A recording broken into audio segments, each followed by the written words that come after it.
Com informação responsável, refresque a cabeça. Drops, com arte, refresque a alma. Drops, drops, drops, drops. Bom final de tarde e início de noite. Aqui é a Sumi com mais um Drops em casa. Hoje temos uma convidada para a sessão Olha o que eu estou lendo ou vendo.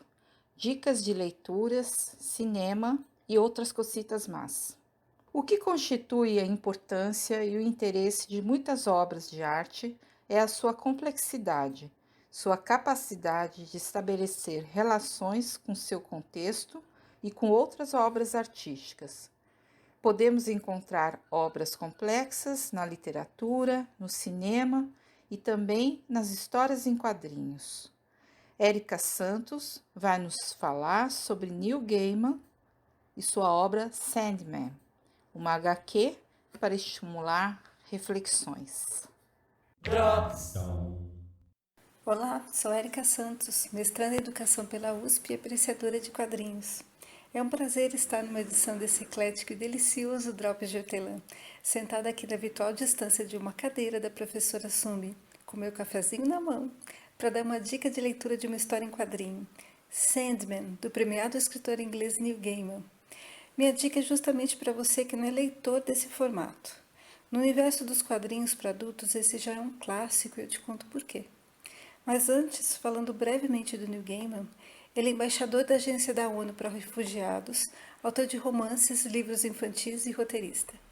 Pincelando suas obras mais conhecidas, além de escrever episódios da série inglesa Doctor Who, o filme Beowulf foi baseado no seu roteiro.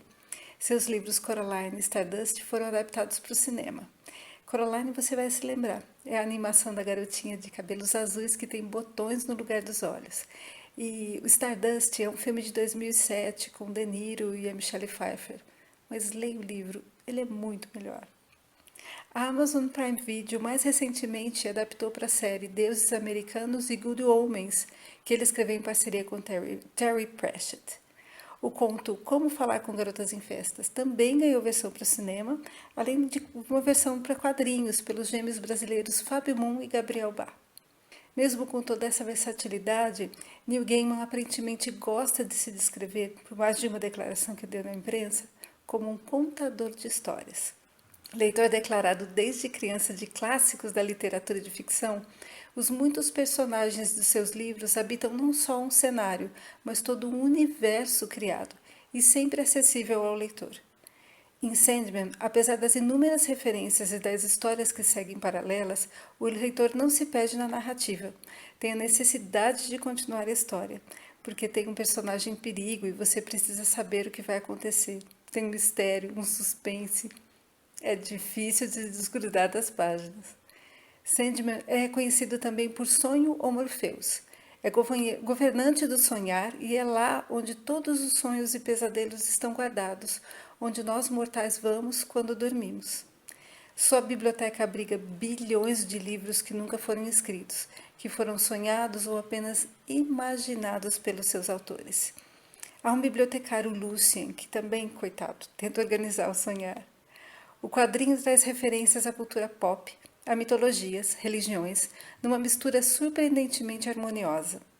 Durante a leitura você encontrará com os personagens Shakespeare, Lúcifer, John Constantine, Barbie, Odin, Titânia, Oberon, Thor e por aí vai.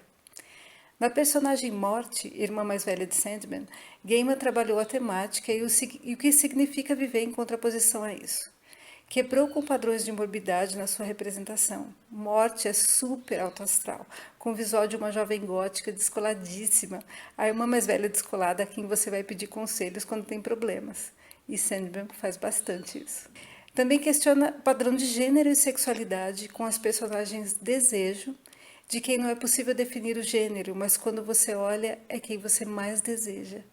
E Wanda, uma trans que aparece no arco Casa de Bonecas. Sandman não representa os sonhos, ele é a personificação do sonho. Assim são seus 6 irmãos, cada um sendo a personificação do seu conceito. Eles são os 7 perpétuos. Destino, morte, destruição, gêmeos, desejo e desespero, delírio e sonho. Mas não confunda, não são deuses. Os deuses dependem dos humanos acreditarem neles para que existam ou desapareçam. E os perpétuos não. Os perpétuos estão sempre lá. A história começa com Sandman sendo capturado quando um grupo de humanos, na verdade, tentava capturar a morte. E o episódio é um paralelo às 2 guerras mundiais, um período de insônia e uma época em que as pessoas não sonhavam e não tinham esperança. No dia 15 de julho desse ano, Sandman foi lançado em audiobook em inglês, com um elenco de peso e narrada pelo próprio Gaiman, e será série pela Netflix em 2021. Cada formato, uma obra de arte diferente. Leia o quadrinho, se permita ser levado para o reino do sonhar. E não se engane, um mundo tão real quanto o seu sonho. Enquanto ele acontece, ele é bastante real, não é? Divirta-se! Um abraço, até mais! Drops. Muito obrigada, querida. Entrou por uma porta e saiu por outra. Quem quiser que conte outro podcast, coloque seu podcast na roda. Quem quiser enviar uma proposta de podcast, envie e-mail para dropsencasa@gmail.com. Até a próxima quarta-feira, no mesmo horário, às 18h30. Um beijo grande. Drops.